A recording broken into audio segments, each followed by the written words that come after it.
Lowe's knows when you're looking for reliability, the right brand makes all the difference. And now, Lowe's is the exclusive home improvement retailer for the Whirlpool water treatment line, including their Wi-Fi softener, under-sink filtration system, and more. With Whirlpool's proven performance and our everyday low prices, better tasting, better quality water is within reach. Shop pro-trusted brands like Whirlpool and more, in-store or online. Lowe's, we help, you save.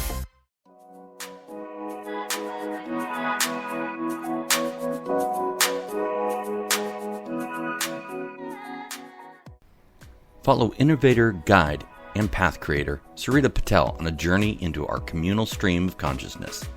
Sarita Patel has advised billionaires, film luminaries, artists, tech executives, makers, and visionaries on doing the right thing for themselves, our communities, and our world. Follow along as Sarita discusses all subjects, topics, and controversial thoughts and ways of life that have seen and unseen effects on all of our lives. One thing is for sure, jump into the stream with Sarita and you're going to get wet, but come out refreshed. This is a word of warning about today's episode. The subject matter is about suicide. If you have someone in your family or you are contemplating suicide, there is now help for you. Dial 988 or text 988 for an immediate response. And now, Sarita Patel. So you had asked me about suicide, and after I had told you that I had a sister who committed suicide in 1992. And the first thing that you said to me after I told you this was, "Oh, I'm really sorry." And then you kind of looked down, and I said, "It's really okay. We can talk about this." And I said, it was a long time ago, and the reason I bring it up, just sort of if it comes up in a conversation, is because I really found that time in my life to be the foundation of everything that I do now and since then. When you lose a member of your family or a friend and you don't know what caused them to take such a drastic action step, you start asking why a lot. So that's why I wanted to talk to you about this, if you wanted to talk about it, because I think it's a very hard thing to talk about when there's sort of no guidelines. It makes people uncomfortable, and it can expose you to a kind of grief that the person who might be experiencing it needs to express, and I just don't think that we're in a place to hold that for others. So I just wanted to be able to talk more about it because it has played such a profound role in my life. It is a tremendous weight, right? Where you don't know what to say to anybody. There's no right way to address it. One thing I think you've related to me, though, is the fact that people try to bury it. And I think that's worse. Number one, it forgets the person who was alive and was vital in your life. And number two, it seems to be very almost criminal, that this person was around and they're not here anymore. What's your experience on that? Yeah, the burying it is huge. And partly because I don't think we've been trained to hold that kind of space for another again. Suicide can be almost like a murder mystery. You don't know how somebody did it, and the hows can be equally disturbing as the, oh my God, it happened. So, I think most people want to know, well, what happened, but then you don't even ask that. And so, like in my case, nobody asked me how or why, but I felt like I wanted to say how my sister did it, because the how she did it was so accessible and so easy. And so, like in my sister's case, she had taken an overdose of Benadryl, a level of Benadryl which was easily available at the drugstore for allergies and things like that. And she had figured out how to use that at a level that would have, caused her to not live anymore. Benadryl is no longer available over the counter for people under 21 at the level it was when she did. So that's one thing that changed. But I will tell you, that wasn't an easy thing to discuss with anybody. It's like people wanted to grieve. They wanted to acknowledge that she wasn't there anymore, but no one wanted to explore what happened. And how about the precursors, the signals, the signs? Were there any?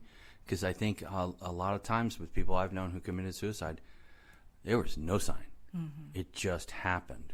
Is that the same for you?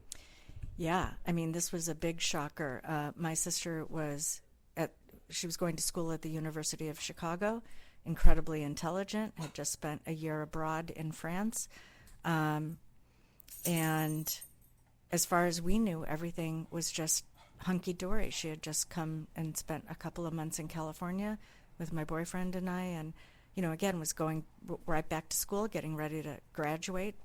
When we got the news that she was dead, and then we found out that she had written a suicide letter, I think getting the suicide letter was almost more traumatic than finding out that she had passed.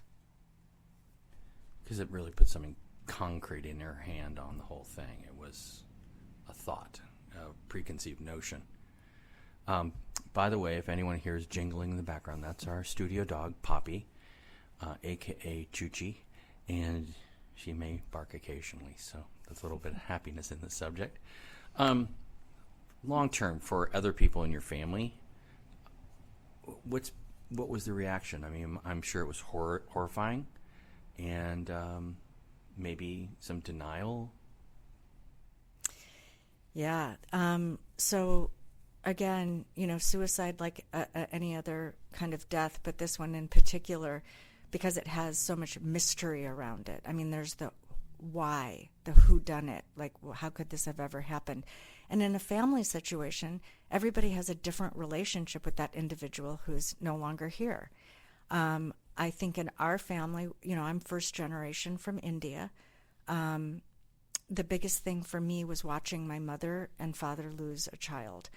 I was affected, yes, this was my sister.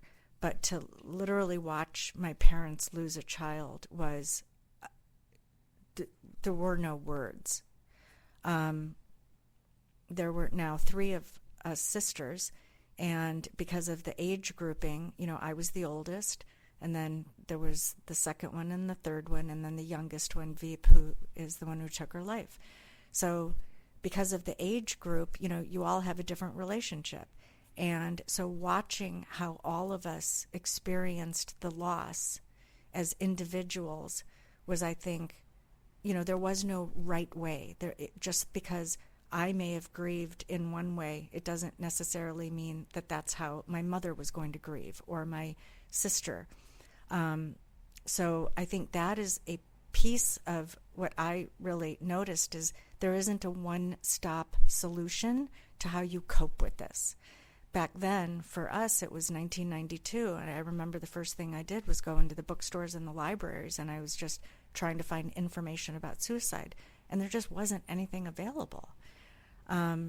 Today, just to fast forward today, there's lots of information that's available, but I still think that we're missing, the element of this person's relationship to you. It doesn't have to be the same. So, in one of the other episodes, we were talking about friendships and how politics and economics can divide friendships. Well, a death in a family or in a group can also create a division because there is no one set way of grieving.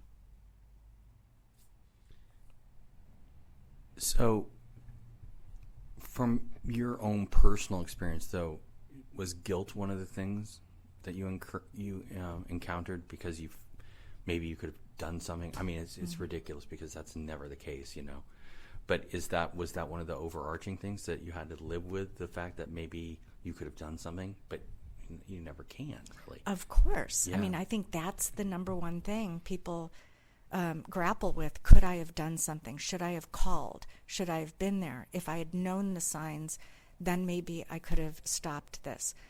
Well, I'm going to say one thing from what I've come to learn, and maybe this is a coping mechanism, but it works for me now, which is, we don't always have control over everything.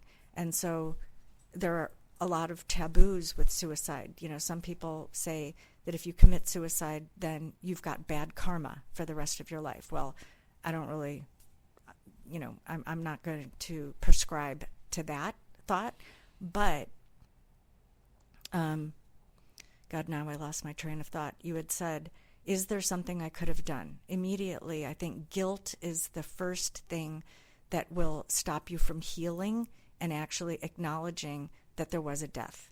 How it happened is really less important than the fact that somebody in your physical life is gone. So, having a replay of the last fight that you had with that person, or the last disagreement, or,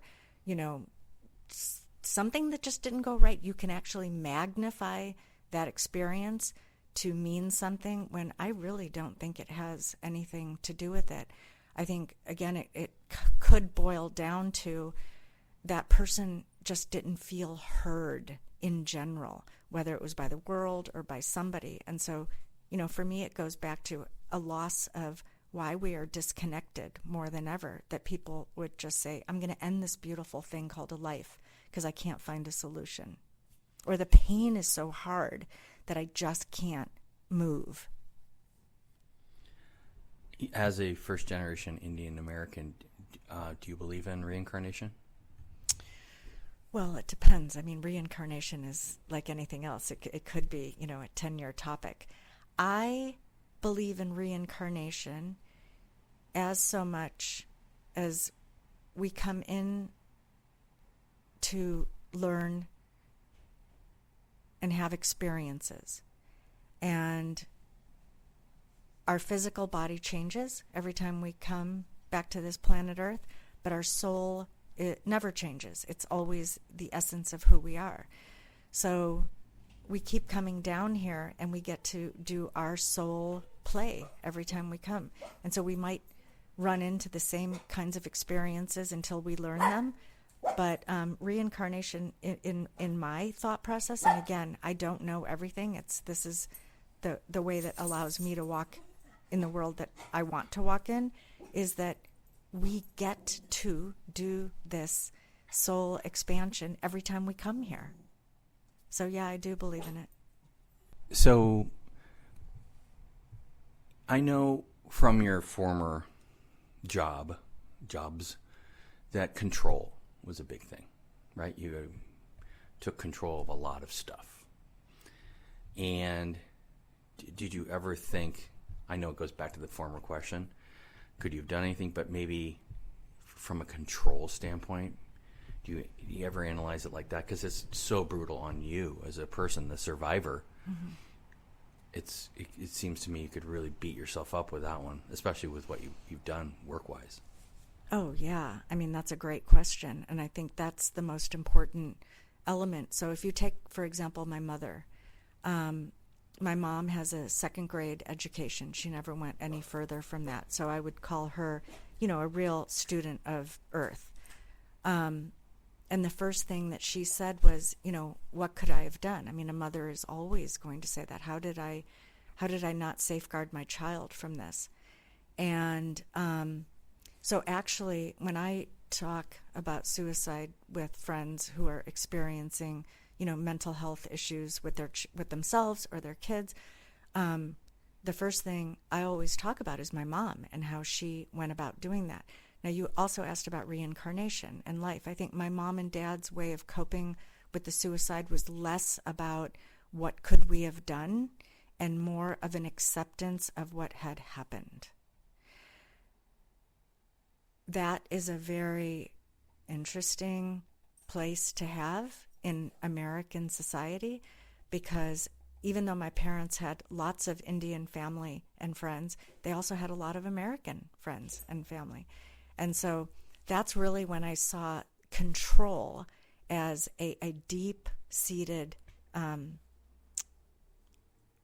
approach in American society. You know, we could have done something to prevent this. We could have done something to make sure that, you know, she was taken care of. And so you go to all those solutions that you used or didn't use, and then it becomes, you're kind of missing the essence of a life. Yeah, you go back to what did I do wrong? What did I do wrong? And how could I have stopped this, you know? And I don't think there's any way in a lot of cases. Well, like I said to you, I mean, I you know, people have said to me, oh, you're capitalizing on your sister's success to talk about you. Well, guess what? You never really get over that loss.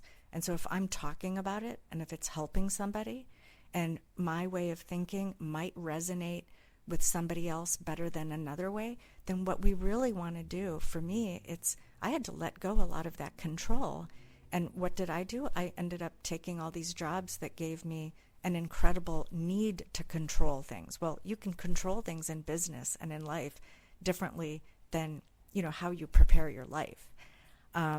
So I think the issue of control is huge. But I will say, you know, my longest job that I had in my adult life really required me to let go of a lot of control. And I don't know if I would have been successful in that stint had it not been for the lessons I learned with my sister taking her life. And regarding, you know, that control mechanism when you were working, do you feel that pushed the grief for you down the road a little bit? Did you deal with it all immediately, or did you wake up one day 5 years later and go, shit, I should have grieved more, or, you know? Mm-hmm.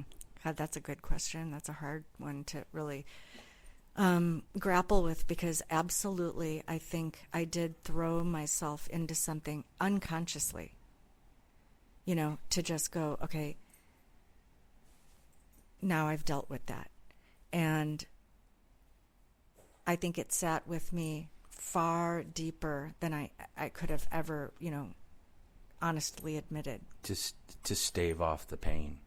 Oh, who wants to sit in that pain? No one wants to sit in that pain. Nope. It's awful. It's like, I think, like your mother's pain. And I have to go back to your statement about your mom being from first, or not even first generation, an Indian American, second grade education. She's grieving in her way. Your father's grieving in his way. But they're also taking into the American way of dealing with it, like stoicism. Like, oh, we don't want to pretend this happened. Mm-hmm. Boy, that's terrible, blah, blah, blah. You know, it sounds like it's, for them, it must have been a lot of very difficult nights and grieving in different ways. Oh, my God. Well, you know, the reason I brought up my mom having a second grade education is because there are some things that you don't learn about approved etiquette when you don't go to school. And so one of the things I noticed with my mom right away was that the way she cried was almost like, you know, a wounded animal. And her cries would be wails that might go on for minutes and minutes and minutes. And it's such an awkward thing to see somebody wail in America. But that was literally her expressing her pain. And so even within our family, and my parents had a very tight Indian community, but suicide is also very frowned upon in India. There's a lot of don't talk about that, and something must have been in their karma, and, you know, some mysterious attachment. Not everybody, but a lot. So there was a lot of contemplation within our own family about what do we tell people. And, you know, people were talking about saying that she had an aneurysm. That was like a safe thing. People would say, oh my gosh, that's so unfortunate. But it was way easier than saying she committed suicide. Well, in parting from this episode, well, if there's advice you can give about, I don't know, anything. We talked about telltale signs. You can't always see it, right? I mean, I think for me, at least, my thing is love and respect the people who are with you now. Mm-hmm. And try to see if someone's depressed, especially right now. Yeah, well, I'm not giving advice, but I think, we have traffic signals and stop signs and go signs everywhere telling us, how to proceed. And so even if we took, we're in a really challenging time right now, but it's also a time of great opportunity in that people want to know why we are sick, why we are depressed, why we're more isolated. Why are there so many families that are breaking apart? Why are there so many divorces happening? All these whys, we can actually sit down and think about. So what I would say is pay attention to the signals. Your intuition and what you see about somebody that you love or care about, whether it's in the workplace or in the family, are something to pay attention. You can see if somebody is hurting. And I think we need to ask people why they're hurting or why they're joyful and reconnect with our fellow human beings' experience. Thank you, Sarita. And this has been Sarita in the Stream. And if you or someone you know is suffering from mental health issues or is contemplating suicide, or perhaps you think they might be, you may want to contact your local health services.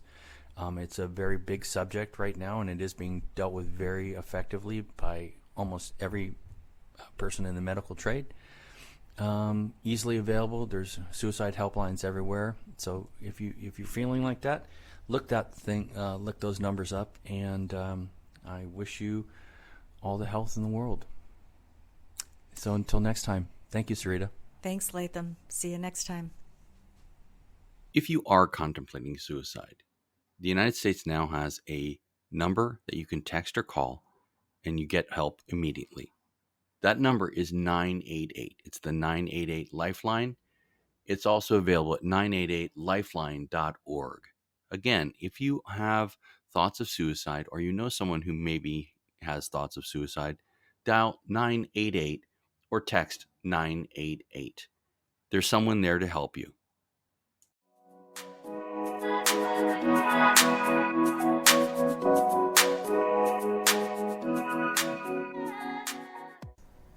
You've been listening to Sarita in the Stream. For more information, or if you'd like to appear on the show, contact us at latham@madmanastudios.com. That's LATHAM at madmana, MADMANA studios.com. This program has been a recording by Madmana Studios. All rights reserved. Copyright 2020.